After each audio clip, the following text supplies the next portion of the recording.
De nuevo con vosotros el programa Preguntas y Respuestas. La primera viene de Jonathan MC. ¿El cristianismo es una religión o una relación? Cristianismo es relación, es decir, una comunión vivencial e identificación con Cristo. Extranjeros y peregrinos. Basado en la experiencia acumulada después de toda una vida como cristiano, sirviendo al Señor como pastor, teólogo, y habiendo atravesado las tormentas, subidas y bajadas que me imagino ha tenido que atravesar, si tuviera que darle un consejo a un cristiano, ¿cuál sería ese consejo? El secreto de la vida en plenitud de paz, a pesar de las tormentas, está en el versículo de Isaías. Tú guardarás en completa paz aquel cuyo pensamiento en ti persevera, porque en ti ha confiado. Isaías 23:6. Pareciera, Daniel Aguirre Zacaría, pareciera una interpretación semicalvinista que haya alguno que pudiera haber sido escogido por voluntad soberana de Dios. Pablo y Jeremías fueron escogidos desde el vientre de su madre, y todos los creyentes desde la fundación del mundo. No noto diferencia. La elección no es una posición calvinista, es una posición bíblica. Extranjeros y peregrinos.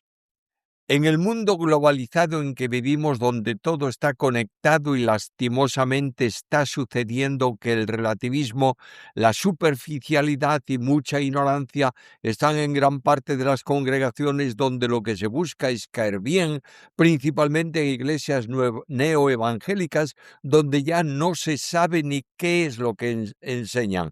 Y por otra parte, los tremendos pecados de inmoralidad que se están viendo en líderes de iglesias supuestamente más conservadoras y donde se supone enseñan mejor la doctrina. ¿Cree usted que el futuro de la iglesia pase por grupos pequeños o reuniones familiares? O sea, que vayan quedando a un lado las congregaciones numerosas y den paso a una nueva forma de hacer iglesia.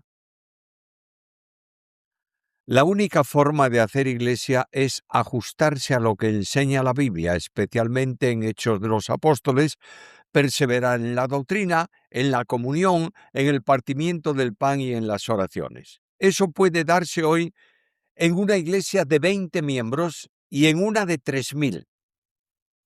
La iglesia hoy es en gran medida, quiero decir, la iglesia hoy no es iglesia, sino una congregación de personas con un determinado propósito.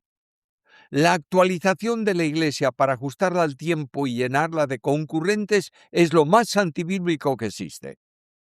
Las modificaciones en los términos que se usan son evidentes. No se llama iglesia, se llama comunidad. No se llama lugar de reunión o templo, sino escenario. No se llama alabanza, sino música actual. No se llama púlpito, sino escenario. Anteriormente, me parece que dije que no se llama templo, sino escenario. Quise decir auditorio. No se llama predicación, se llama compartir. La historia de la Iglesia en sus formas físicas lo ponen también de manifiesto. En tiempos apostólicos eran reuniones alrededor de la palabra y adoración y el partimiento del pan. Luego siguió el tiempo de la iglesia organización, donde el púlpito dio paso al altar. Más tarde la Reforma, donde el altar fue sustituido por el púlpito, porque la palabra era lo importante. Hoy el púlpito se retiró para dar paso al escenario, la orquesta y otras muchas cosas que son el núcleo del culto, especialmente el dominical. Ricardo Manon, 8952. Si una joven se quiere casar, ella está sujeta a la decisión y voluntad de su padre, de acuerdo con 1 Corintios 7, 36-38. Es sabio entender las indicaciones de los padres. pero el padre no tiene ninguna autoridad sobre el matrimonio de su hija, sobre todo si la hija es mayor de edad. Alcides Holguín leía un libro de un destacado escritor que se puede afirmar que con la muerte de Jesús murió la segunda persona de la Trinidad. ¿Puede aclararme esto?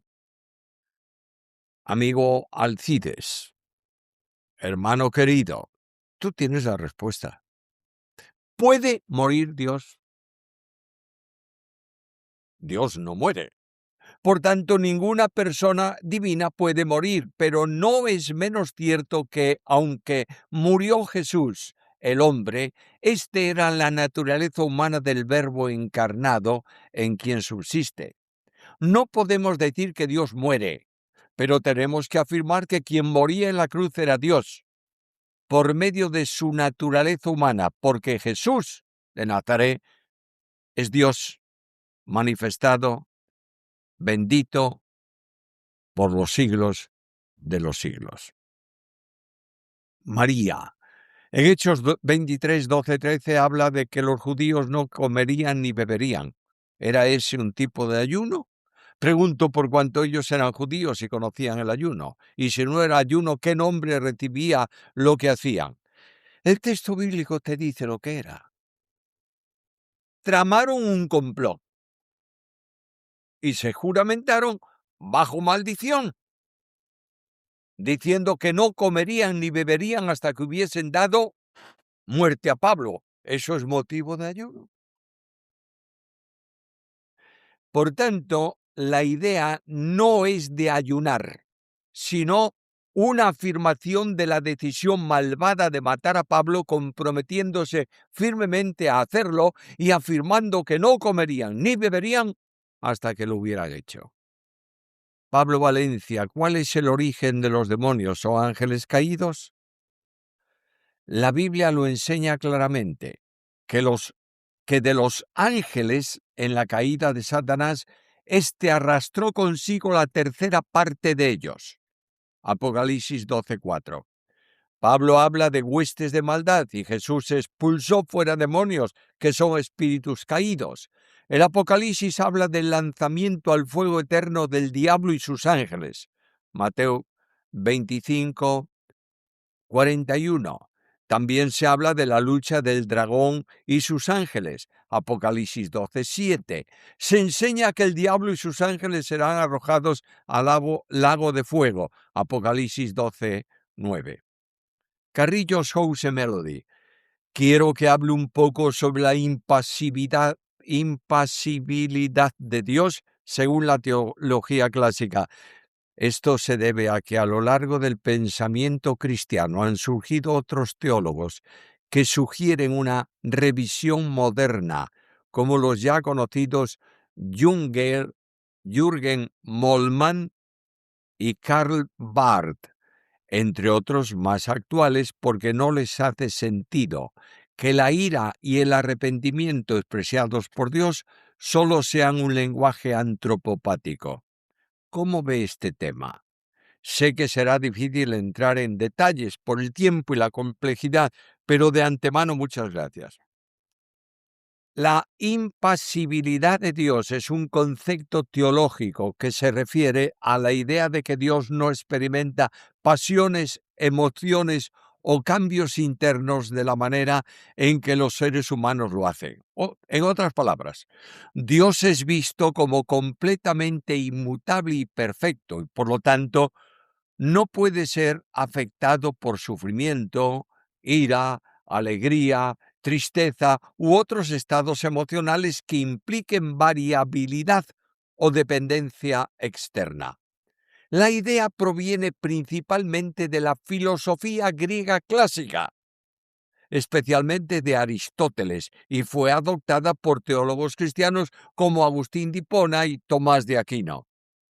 Se basa en que un ser perfecto y absoluto no puede ser alterado por factores externos ni por sus propias emociones.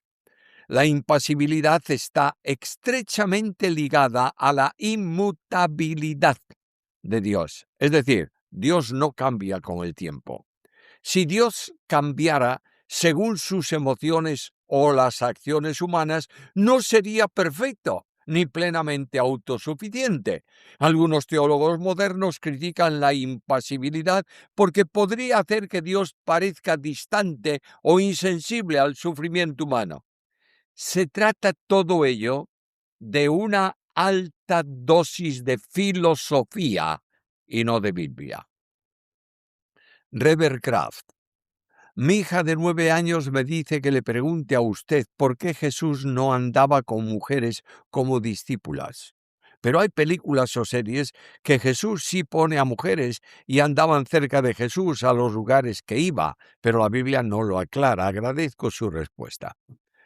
La Biblia enseña que Jesús iba acompañado muchas veces de grupos de mujeres que le servían con sus bienes. Le acompañaban en algunos viajes. Juana, la mujer de Chuza, intendente de Herodes, Susana y otras muchas que le servían con sus bienes. Lucas 8:3. Junto a la cruz hay un grupo de mujeres. En la resurrección el mensaje fue dado a mujeres para que lo anunciasen a los suyos. Lo que no hubo fueron mujeres apóstoles o discípulos, porque no podían ejercer autoridad. Yanira Jiménez, ¿me podría hacer el favor de aclarar Mateo 13:11 al 14? Porque hay personas que dicen que no es de todos entender. Si le han hecho anteriormente esta pregunta, me disculpa. No les es dado entender en el contexto del pasaje por rebeldía del corazón al no creer, a pesar de sus evidencias, que Jesús era el Cristo. A estos confirma Dios la dureza de su corazón para que no crean y se salven. Juan 12, 37, 40. Es decir, Dios puede confirmar el endurecimiento del corazón de algunos que, habiéndoles dado oportunidad, persisten en no creer. Rodrigo Peñuela. Normalmente he escuchado que los 144.000 son los que van a estar encargados de llevar el Evangelio en tiempos de tribulación y de gran tribulación, pero he estudiado la Biblia y no encuentro un texto para apoyar ese pensamiento. Por favor, ¿me puede confirmar si eso es bíblico o no lo es? Y si lo es, ¿en qué texto puedo encontrar la afirmación? Dios sella a 144.000 poniéndoles una señal. En Isaías leo esto: pondré en ellos una señal y enviaré de los escapados de ellos a las naciones y publicarán mi gloria entre las naciones. Isaías 66:5. Nótese que el contexto de Isaías es sobre el renacimiento de Israel y el regocijo de las bendiciones en las naciones futuras. Raulito Campos, ¿qué es una iniquidad? ¿Y los pecados se pasan de generación en generación? La iniquidad es un término que se refiere a injusticia, maldad o perversidad moral de una acción, de una actitud o de una persona. A diferencia de simplemente cometer un error o un acto indebido, la iniquidad implica una desviación profunda de la rectitud o de la ley moral, es decir, un comportamiento intencionalmente injusto o malvado. El pecado original se traspasa de persona a persona y de generación a generación por cuanto nacemos pecadores. Pero los llamados pecados generacionales no tienen base bíblica. La Biblia enseña que cada uno llevará su propio pecado y que los hijos no pagarán por los pecados de sus padres.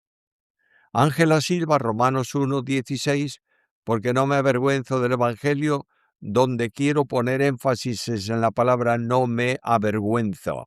Tiene que ver cuando Adán y Eva se avergüenzan de Dios porque estaban desnudos. Es decir, es una buena exégesis citar el texto que he tomado para ilustrar con Adán y Eva. El texto de Pablo, no avergonzarse, esa expresión, trata de la seguridad de lo que se cree y que se predica, que no deja mal a nadie porque es seguridad absoluta procedente de Dios. De nuevo, Ángela Silva, yo no puedo hablar de soteriología, es decir, de salvación, si no tengo una comprensión espiritual del Dios Trino para la redención del pecador, es decir, donde están implicados con diferentes funciones en la redención, donde el Padre manda al Hijo llevar a cabo la redención en la cruz para que finalmente el Espíritu aplique la redención en el pecador cuando cree en el Hijo, es decir, en el Verbo encarnado y muerto en la cruz. Es sabio creer y entender la involucración de la Santísima Trinidad en la salvación y la actuación de las tres personas en ella. En cuanto a hablar de soteriología, está muy bien para predicar el Evangelio, pero no hay que llevar los perdidos a la salvación. Hay que llevarlos al Salvador. Freddy Carrera, cuando usted se dé cuenta de que le hacen una pregunta a la cual usted ya contestó, no la lea de nuevo. Simple y sencillo, ¿verdad? No regañe a las personas por gusto. No todos son oyentes habituales de su programa.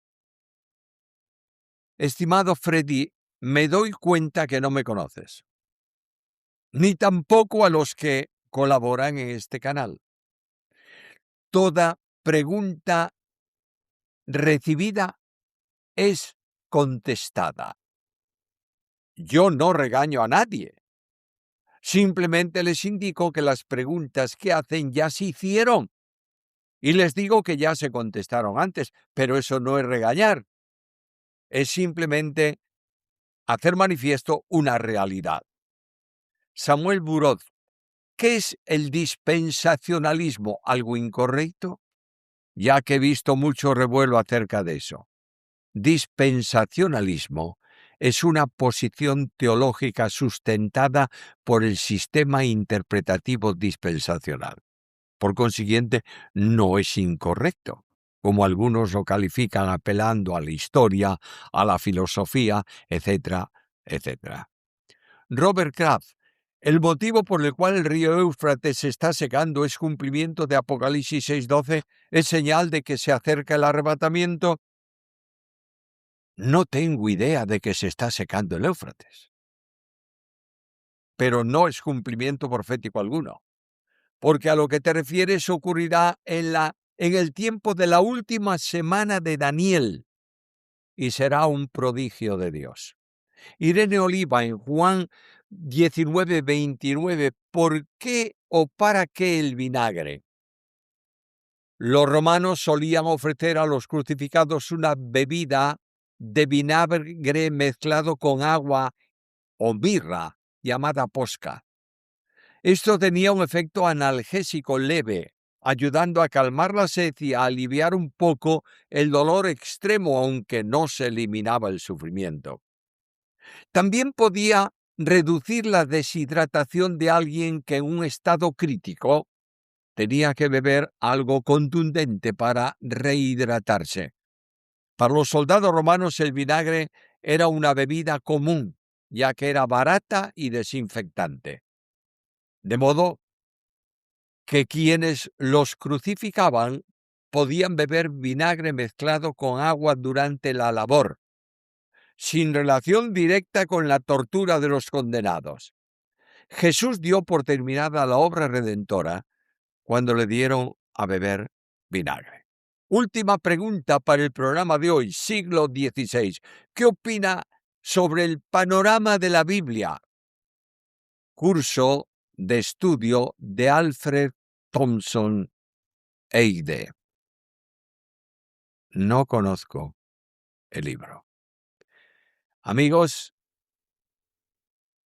colaboradores presenciales del canal, escritores de preguntas, os esperamos en la próxima sesión de preguntas y respuestas. Un saludo para todos.